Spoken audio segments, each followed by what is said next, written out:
It is barely even late January and we already have the most controversial car of the year. And it's not a supercar or luxury car or anything like that. It is the 2026 Honda Prelude.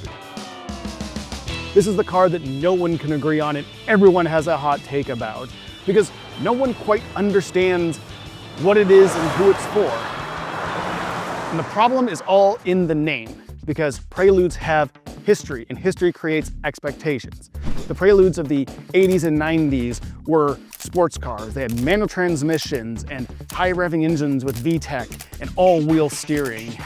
And this has none of that. It's a hybrid, it's an automatic, it doesn't rev super high, so it's a Prelude, but not.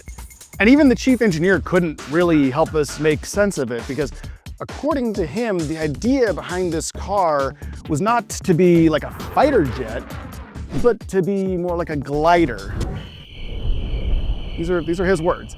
The other important thing he said was that they never set out to make a new version of the old Prelude. In fact, they weren't even necessarily going to call it Prelude at first, but they decided they liked the name, partly because it has history and it's recognizable, but also because of what the word Prelude means. The idea of this car is to be a preview of what future performance cars will be like when all cars are hybrids and electrics, but it's not exactly that either.